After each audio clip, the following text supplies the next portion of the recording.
नमस्कार दोस्तों, स्वागत है आप सभी का हमारे YouTube channel the Kamlesh study पर। दोस्तों, इस वीडियो में हम लोग कवर करने वाले हैं पॉलिटी के टॉप 25 ऐसे महत्वपूर्ण प्रश्न जो कि काफ़ी ज़्यादा इंपॉर्टेंट है आपके आने वाले सभी एग्जाम के लिए। दोस्तों, आप सभी जानते हैं कि आने वाले समय में आपका आरआरबी यानी कि रेलवे और एसएससी का बहुत सारा एग्जाम होना है, जिसमें कि आपका जीके जीएस पूछा जाता है। तो जीके में जो है हम लोग आज पढ़ने वाले हैं पॉलिटी के टॉप 25 महत्वपूर्ण प्रश्न। दोस्तों, 25 प्रश्न तो सिर्फ प्रश्न उत्तर के रूप में रहेंगे, लेकिन इसमें जो है इसका एक्स्ट्रा पॉइंट भी बताया जाएगा। एक्स्ट्रा पॉइंट को मिलाकर जो है कुल इस वीडियो में जो है कम से कम 100 से भी अधिक प्रश्नों को हम लोग कवर करने वाले हैं।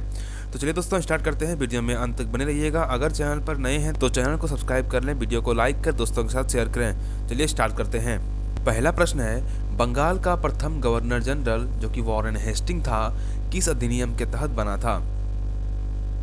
इसका उत्तर है आपका ऑप्शन ए, 1773 का रेगुलेटिंग अधिनियम। दोस्तों, 1773 का रेगुलेटिंग अधिनियम के तहत बंगाल के गवर्नर को बंगाल का प्रथम गवर्नर जनरल बना दिया गया, और इसके अंदर जो है वह मद्रास और बम्बई का गवर्नर भी जो है वह इसी गवर्नर के अधीन कर दिया गया।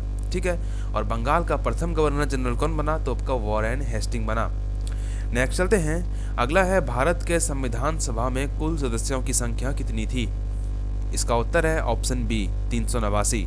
दोस्तों, भारत के संविधान सभा में कुल सदस्यों की संख्या 389 थी।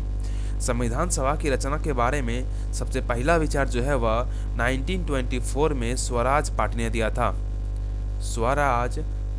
दिया था। ठीक है, और संविधान सभा का गठन जो है यह आपका 1946 ईस्वी में हुआ था।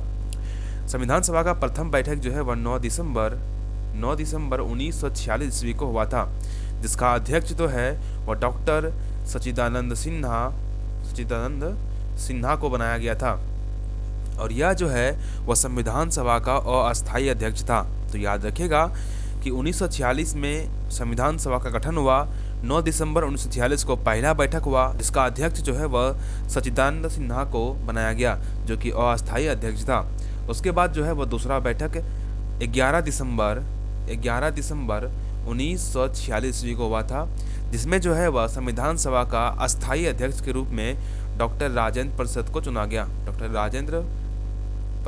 को चुना गया। यह जो है यह आपका अस्थायी अध्यक्ष बना। और तीसरा बैठक जो है यह आपका 13 दिसंबर 1946 ईस्वी को हुआ था। ठीक है, तो याद रखिएगा, संविधान सभा की रचना के बारे में प्रथम विचार जो है वह 1924 में स्वराज पार्टी ने दिया था। 1946 में जो है संविधान सभा का गठन हुआ, और पहला बैठक 9 दिसंबर 1946 को हुआ, दूसरा बैठक 11 दिसंबर 1946 को हुआ, और तीसरा बैठक जो है वह 13 दिसंबर 1946 को हुआ। दोस्तों, इस प्रश्न में जो है वह केवल एक प्रश्न का उत्तर है, लेकिन आप अगर एक्स्ट्रा पॉइंट को देखेंगे तो उसमें बहुत सारा जो है वह एक्स्ट्रा पॉइंट आपको मिल जाएगा।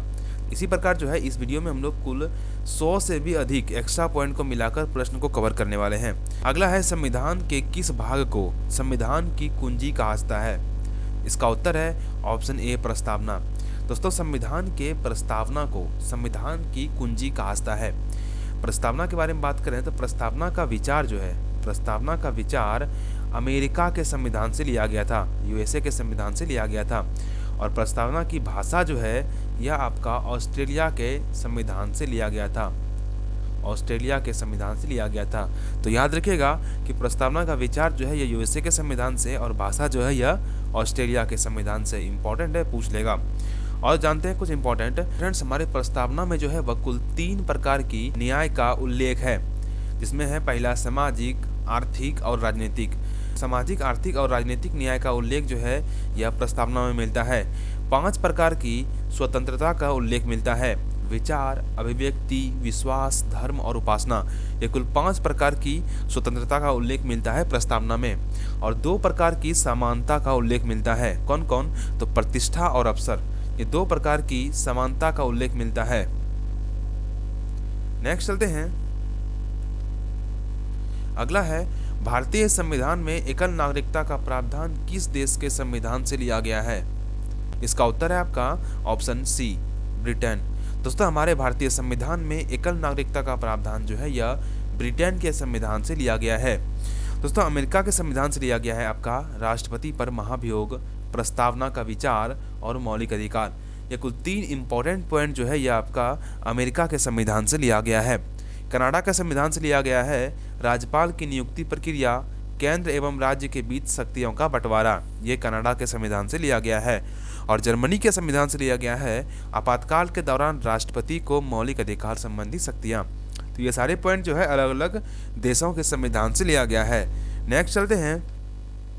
अगला है असम राज्य के जनजातीय क्षेत्रों के प्रशासन के बारे में प्रावधान किस अनुसूची में किया गया है? इसका उत्तर है ऑप्शन बी, अनुसूची 6। दोस्तों, असम राज्य के जनजातीय क्षेत्रों के प्रशासन के बारे में प्रावधान जो है यह अनुसूची 6 में किया गया है। अनुसूची 6 में जो है वह कुल 4 राज्यों के बारे में प्रावधान किया गया है। कौन कौन? तो पहला हो गया आपका असम, दूसरा हो गया मेघालय, तीसरा हो गया मिजोरम, चौथा हो गया त्रिपुरा। ये 4 राज्य जो है इसका जनजातीय क्षेत्रों के प्रशासन के बारे में प्रावधान अनुसूची 6 में किया गया है। अनुसूची 3 में जो है वह विभिन्न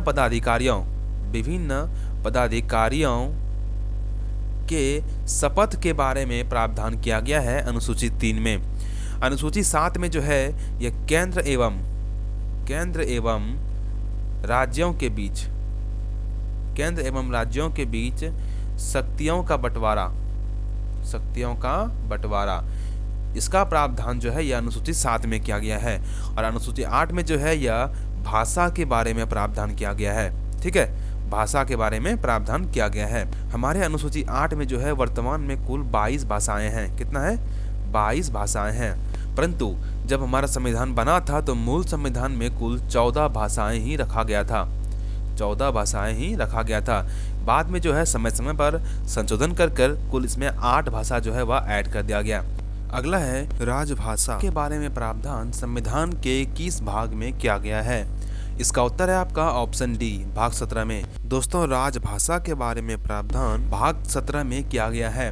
भाग 17 में जो है वह कुल 22 भाषा का प्रावधान किया गया है। ठीक है, भाग 10 में आपका अनुसूचित और जनजातीय क्षेत्रों का प्रावधान किया गया है। भाग 12 में वित्त, संपत्ति, समुदाय और वाद के बारे में प्रावधान किया गया है। भाग 15 में जो है वह निर्वाचन संबंधी प्रावधान किया गया है। तो याद रखिएगा सभी भाग जो है इम्पोर्टेंट है। नेक्स्ट चलते हैं। अगला है किस समिति की रिपोर्ट के बाद मद्रास के तेलुगु भाषी लोगों ने आंदोलन शुरू किया?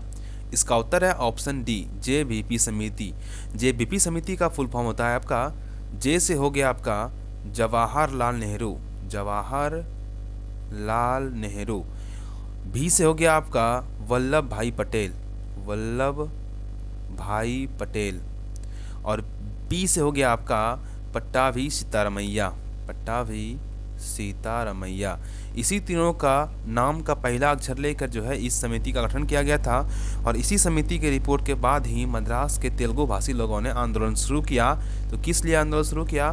तो भाषा के आधार पर राज्य गठित होने को लेकर।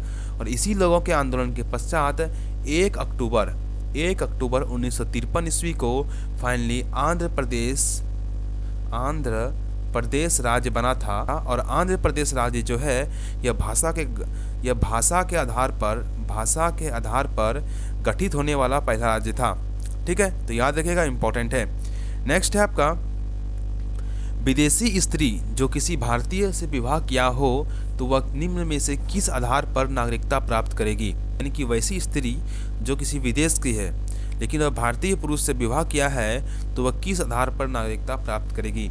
इसका उत्तर है आपका ऑप्शन सी, पंजीकरण। दोस्तों, किसी विदेशी स्त्री जब भारतीय पुरुष से शादी करता है तो उसको जो है पंजीकरण के द्वारा नागरिकता दिया जाता है।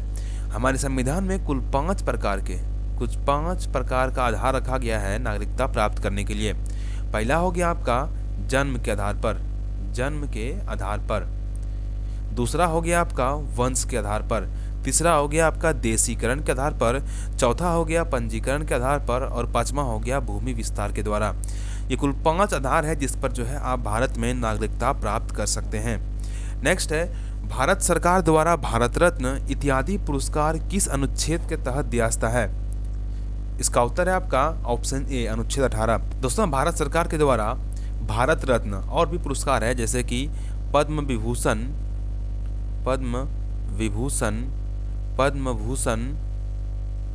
पद्मश्री, या सेना के क्षेत्र में आप ले लें तो इसमें हो गया आपका परमवीर चक्र, महावीर चक्र या वीर चक्र इत्यादि पुरस्कार जो है यह आपका अनुच्छेद 18 के तहत दिया जाता है। अब एक प्रश्न से कितना प्रश्न बन सकता है, आप देखिए इसमें से जो है वह किसी भी एक पुरस्कार का आपको नाम दे देगा और पूछेगा कि यह पुरस्कार किस अनुच्छेद के अंदर मिलता है। तो आपको याद रखना है कि पद्म विभूषण, पद्म भूषण, पद्मश्री, परमवीर चक्र, महावीर चक्र, वीर चक्र या भारत रत्न, ये सारे पुरस्कार जो हैं यह अनुच्छेद 18 के अंतर्गत दिए जाते हैं। ठीक है, नेक्स्ट है आपका प्रेस की स्वतंत्रता संविधान के किस अनुच्छेद में है? इसका उत्तर है ऑप्शन ए, अनुच्छेद 19 का ए। दोस्तों, प्रेस की स्वतंत्रता जो है वह आपका अनुच्छेद 19 का ए में प्रावधान किया गया है। अनुच्छेद 19 का बी में है आपका शांतिपूर्वक बिना हथियारों के सभा करने की स्वतंत्रता। 19 का सी में है संघ बनाने की स्वतंत्रता। 19 का डी में है देश के किसी भी क्षेत्र में घूमने की स्वतंत्रता। ठीक है, यानी कि आपको कोई भी व्यक्ति अपने देश के अंदर भ्रमण करने से नहीं रोक सकता है। इसका अधिकार जो है 19 का डी देता है। ठीक है, नेक्स्ट है आपका भारत में दिल्ली उच्च न्यायालय की स्थापना कब की गई थी? इसका उत्तर है ऑप्शन सी, 1966 में। दोस्तों, भारत में दिल्ली उच्च न्यायालय का स्थापना 1966 ईस्वी में किया गया था। नेक्स्ट है भारत का संवैधानिक प्रधान कौन होता है? ये प्रश्न जो है काफ़ी साधारण है लेकिन काफ़ी इम्पॉर्टेंट है। कई बार एग्जाम में पूछा गया है कि भारत का संवैधानिक प्रधान कौन होता है? इसका उत्तर है ऑप्शन ए, राष्ट्रपति। दोस्तों, भारत का संवैधानिक प्रधान जो है वह राष्ट्रपति होता है। इसके बारे में प्रावधान आर्टिकल 52 में किया गया है। ठीक है, नेक्स्ट है आपका निम्न में से किसके त्यागपत्र देने पर संघ की मंत्रिपरिषद स्वयं विघटित हो जाती है? इसका उत्तर है ऑप्शन बी, प्रधानमंत्री। दोस्तों, प्रधानमंत्री का त्यागपत्र देना या प्रधानमंत्री की आकस्मिक मृत्यु हो जाने पर संघ का मंत्रिपरिषद जो है वह स्वयं ही विघटित हो जाती है। तो याद रखिएगा कि प्रधानमंत्री के त्यागपत्र देने या मृत्यु हो जाने पर संघ का मंत्रिपरिषद स्वयं ही विघटित हो जाती है। ऐसा क्यों? क्योंकि संघ के मंत्रिपरिषद का प्रधान जो है वह पीएम ही होता है, यानी कि प्रधानमंत्री ही होता है। इसी कारण से जो है वह संघ का मंत्रिपरिषद विघटित हो जाती है। नेक्स्ट है आपका निम्न में से किस प्रधानमंत्री की मृत्यु पदावधि के दौरान नहीं हुई थी? इसका उत्तर है ऑप्शन डी, राजीव गांधी। दोस्तों, राजीव गांधी की मृत्यु पदावधि के दौरान नहीं हुई थी। पदावधि का मतलब होता है पद पर रहते हुए जिसकी मृत्यु हो जाती है। राजीव गांधी की मृत्यु जिस समय हुई थी तो इस समय जो है राजीव गांधी प्रधानमंत्री नहीं थे। राजीव गांधी जो है यह सबसे कम उम्र में पीएम बनने वाले व्यक्ति हैं। यह भी याद रखिएगा, इंपॉर्टेंट है। बाकी ये तीनों जो है जवाहरलाल नेहरू, इंदिरा गांधी और लाल बहादुर शास्त्री, ये तीनों जो है यह पदावधि के दौरान ही इसकी मृत्यु हुई है। जिसमें से लाल बहादुर शास्त्री जो है यह देश के बाहर इसकी मृत्यु हुई है। इसका मृत्यु जो है वह ताशकंद में हुआ है। तो कई बार पूछा गया है कि किस प्रधानमंत्री की मृत्यु पदावधि के दौरान देश से बाहर हुआ है? तो इसका उत्तर है आपका लाल बहादुर शास्त्री। कहाँ पर हुआ है? तो ताशकंद में हुआ है। नेक्स्ट है भारतीय संविधान का कौन सा अनुच्छेद राष्ट्रपति के पद की अवधि से संबंधित है? इसका उत्तर है ऑप्शन डी, अनुच्छेद 56। दोस्तों, अनुच्छेद 56 जो है यह राष्ट्रपति के पद की अवधि यानी कि कार्यकाल से संबंधित है और राष्ट्रपति का कार्यकाल जो है यह 5 वर्ष का होता है। अनुच्छेद 54 जो है यह राष्ट्रपति के निर्वाचन के लिए निर्वाचक मंडल से संबंधित है। अनुच्छेद 55 जो है यह राष्ट्रपति का निर्वाचन एकल संक्रमणीय मत पद्धति के द्वारा होगा, इससे संबंधित है। और अनुच्छेद 58 जो है यह राष्ट्रपति पद की योग्यता से संबंधित है। तो याद रखिएगा राष्ट्रपति के बारे में यह चारों पॉइंट इंपॉर्टेंट है। अनुच्छेद 54 राष्ट्रपति के निर्वाचन के लिए निर्वाचक मंडल संबंधित है। अनुच्छेद 55 जो है वह राष्ट्रपति का निर्वाचन एकल संक्रमणीय मत पद्धति के द्वारा होगा, इससे संबंधित है। अनुच्छेद 58 जो है वह राष्ट्रपति पद की योग्यता क्या है उससे संबंधित है। और अनुच्छेद 56 जो है वह राष्ट्रपति का कार्यकाल से संबंधित है। ठीक है, नेक्स्ट है हाल ही 2024 में 18वीं लोकसभा अध्यक्ष कौन चुना गया है? दोस्तों, इसका उत्तर जो है आपको कमेंट बॉक्स में देना है। ठीक है, ये करंट अफेयर्स से भी संबंधित है तो उसका उत्तर जो है आप कमेंट बॉक्स में दें। ठीक है, नेक्स्ट चलते हैं। नेक्स्ट है निम्नलिखित में से कौन संसद का सदस्य न होते हुए भी संसद में बोल सकता है?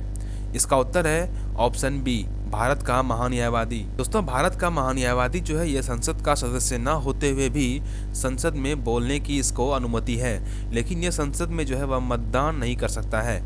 ठीक है, इसका प्रावधान जो है यह आपका आर्टिकल 88 में किया गया है और भारत के महान्यायवादी का प्रावधान आर्टिकल 76 में किया गया है।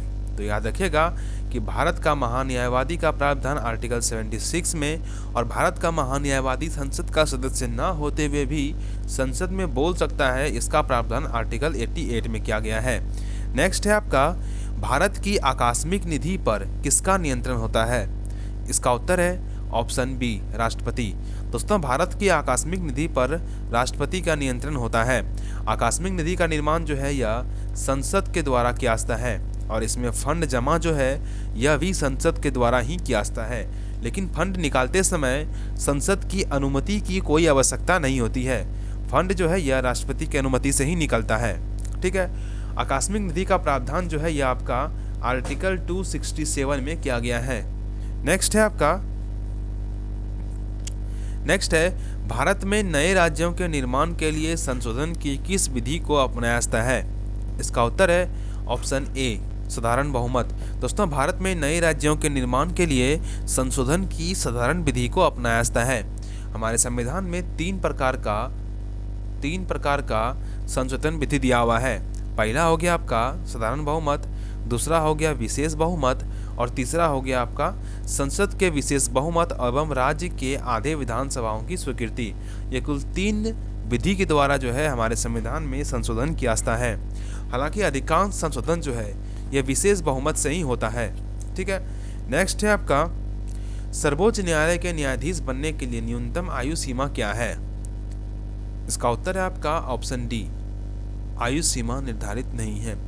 दोस्तों सर्वोच्च न्यायालय के न्यायाधीश बनने के लिए कोई भी न्यूनतम आयु सीमा निर्धारित नहीं है।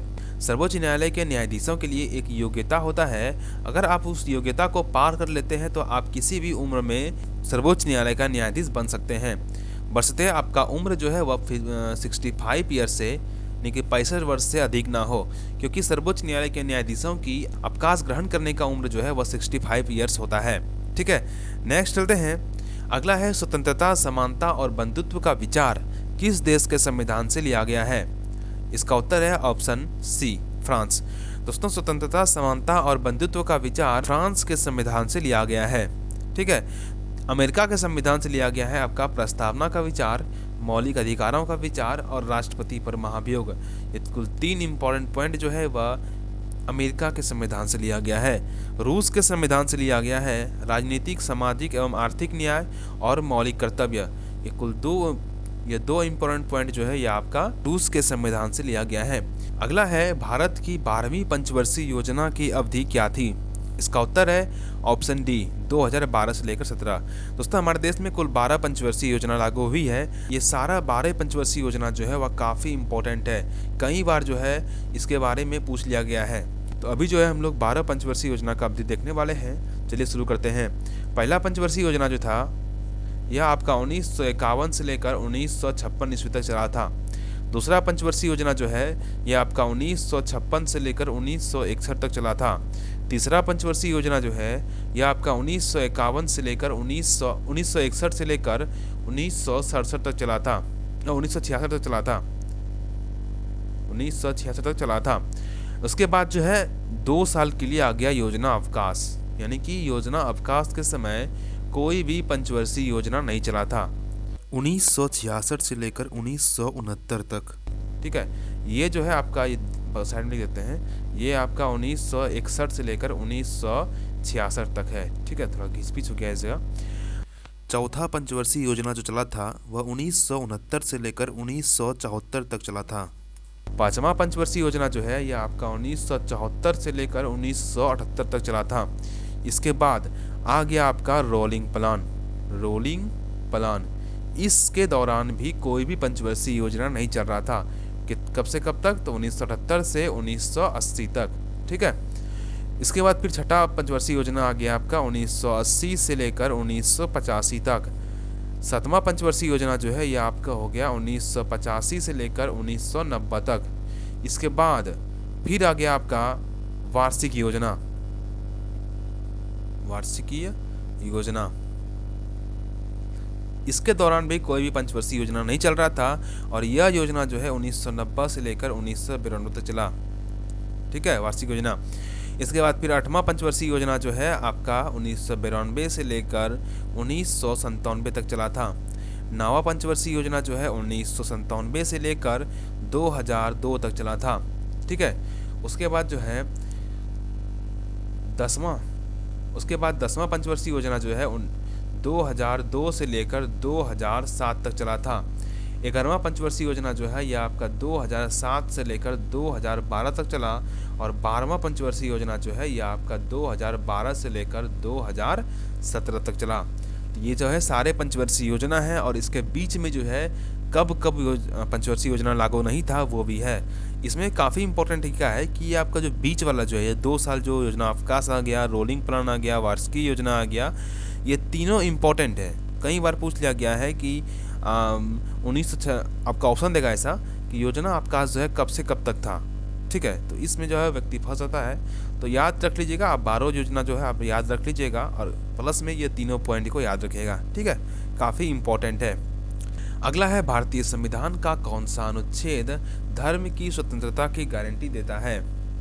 इसका उत्तर है ऑप्शन डी, अनुच्छेद 25 से 28। अनुच्छेद 25 से 28 में जो है वह आपका धार्मिक स्वतंत्रता का प्रावधान है। अनुच्छेद 14 से 18 में आपका समानता का अधिकार। ठीक है, अनुच्छेद 19 से 22 में है आपका स्वतंत्रता का अधिकार।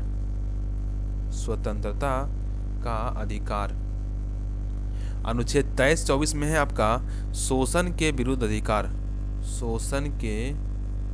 विरुद्ध अधिकार। तो याद रखिएगा, काफ़ी इंपॉर्टेंट है ये।